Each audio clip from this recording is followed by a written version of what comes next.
সম্মানিত সুধী, আসসালামু আলাইকুম। আপডেট ইউজনের পক্ষ থেকে আপনাদেরকে শুভেচ্ছা স্বাগতম। প্রতি সপ্তাহে নয় আমি মেহেদি আপনাদের সামনে উপস্থিত হলাম মজার একটি পর্ব নিয়ে। আমাদের এক বন্ধু জানতে চেয়েছে মাইক্রোসফট ওয়ার্ডের পেজ লেআউট এবং পেজ ওরিয়েন্টেশন অপশনটা কীভাবে কাজ করা যায় সেটা জানতে চেয়েছে। তার উদ্দেশ্যে আজকে আমাদের ভিডিওটি তৈরি করা।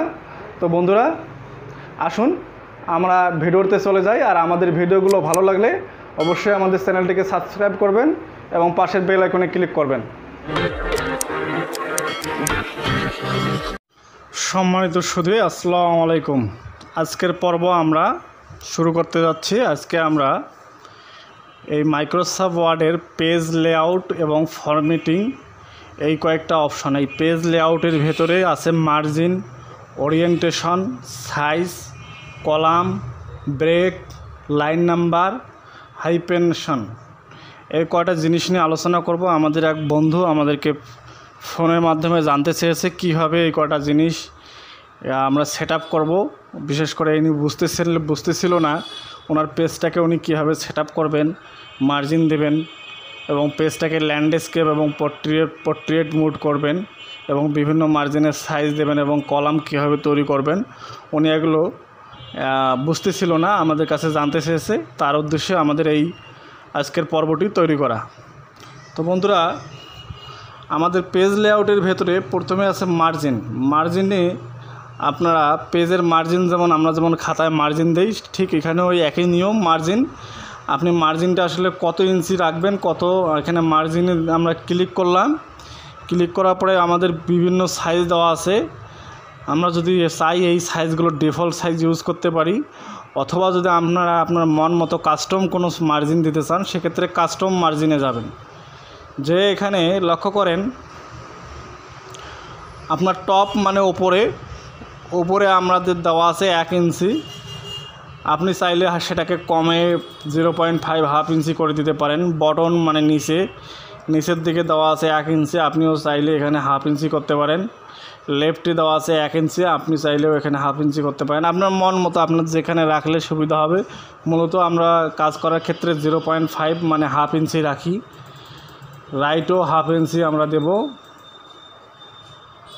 0.5 করে দেব। এখানে আপনি লিখেও দিতে পারেন অথবা এরোর সাহায্যেও আপনি ইঞ্চিগুলো তৈরি করেন এবং ওকে দিলেন। দেখেন বন্ধুরা, আমাদের পেজের চারোদিকে মার্জিনটা হাফ ইঞ্চি করে জায়গার মধ্যে সেরে তৈরি হয়ে গেল। তো আপনি চাইলে এই মার্জিনটাকে 1 ইঞ্চিও করতে পারেন। আর আরেকটা জিনিস, আমাদের মার্জিনের পরে আরেকটা জিনিস আছে ওরিয়েন্টেশন। ওরিয়েন্টেশনটা খুব গুরুত্বপূর্ণ জিনিস। আমরা পেজটাকে লম্বালম্বি রাখবো না ডানে বামে করবো। লম্বা আমরা যেমন গ্রাম্য ভাষায় বলি যে লম্বালম্বি না পাতাল করব।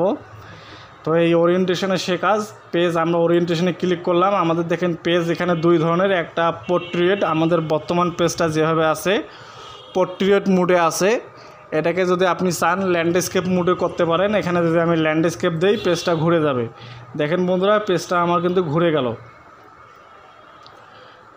বিশেষ করে আমরা যেমন আর্ট খাতাগুলো থাকে আমাদের পেজ ল্যান্ডস্কেপ মোডে থাকে, ড্রয়িং বুকগুলো থাকে, সেই ল্যান্ডস্কেপ মোডে হয়ে গেল। আবার যদি আপনি এটাকে পোর্ট্রেট মোডে করতে চান তাহলে আবার এই লম্বালম্বি হয়ে গেল। তারপরে বন্ধুরা আপনার আছে কলাম। এখন আপনারা চাইলে এই পেজটাকে আবার তারপরে আমরা সাইজ, সাইজটা গুরুত্বপূর্ণ। ওরিয়েন্টেশনের পরে আমাদের সাইজ আছে, সাইজটা গুরুত্বপূর্ণ। তো সাইজটা এখানে আপনি পেজের সাইজ এখানে কিছু ক্লিক করলে কিছু ডিফল্ট সাইজ দেখাবে। আপনি চাইলে মোর অপশন থেকেও কাস্টম সাইজ করে দিতে পারেন। তো আমরা যেসব বাজারে যেসব পেজ আমরা কিনতে পাই অধিকাংশ পেজ থাকে A4 অথবা লিগাল। তো আমার এখানে A4 দেওয়া আছে পেজের সাইজ মানে 8 ইঞ্চি বা 11 ইঞ্চি। আপনি চাইলে এখান থেকে লিগাল সাইজও করে দিতে পারেন। লিগাল মানে বড় পেজটা, লিগাল দিলে দেখেন পেজটা আমার বেড়ে গেল। আবার আমরা যদি এখান থেকে A4 দেই A4 সাইজ হয়ে গেল। তারপরে বন্ধুরা আমাদের আছে হলো পরবর্তী অপশন আছে হলো কলাম। আমাদের কলাম কিভাবে করবেন, একটা পেজের মধ্যে আমরা যেমন পেপারে বিভিন্ন কলাম রেখি, আপনারা দেখেন আমার এখানে কিন্তু কোনো কলাম করা নাই। এখন এই পেজটাকে যদি আমি 2 কলাম করি, এই যে কলামে ক্লিক করে যদি 2তে দেই তাহলে দেখেন আমাদের পাতাটা 2টা কলামে বিভক্ত হলো। দুইটা কলামে বিভক্ত হলো। এটাই হলো কলাম। আপনারা 2টা 3টা যা পারেন কলাম এখানে তৈরি করতে পারবেন। 2টা 3টা 4টা 5টা মোর কলাম দিয়ে আপনি আরও বেশি কলাম তৈরি করতে পারবেন। তো বন্ধুরা, আমাদের আজকের পর্বটি এখানেই শেষ করলাম। আর পরবর্তীতে আমাদের এই ব্রেক্স নামে যে অপশানটা আছে, এটা নিয়ে আমাদের একটা পর্ব তৈরি করা আছে। এই গত পর্বে আমরা দেখিয়েছি, ইউটিউবে আমাদের ভিডিওটা আছে, আপনারা চাইলে এই ব্রেকের অপশানটা শিখে আসতে পারেন। তো বন্ধুরা, আমার ভিডিওটি কেমন লাগলো, যদি ভালো লাগে অবশ্যই আমাদের চ্যানেলটিকে সাবস্ক্রাইব করবেন এবং পাশের বেল আইকনে ক্লিক করবেন। ধন্যবাদ, ভালো থাকবেন, আগামী পর্বে দেখা হবে।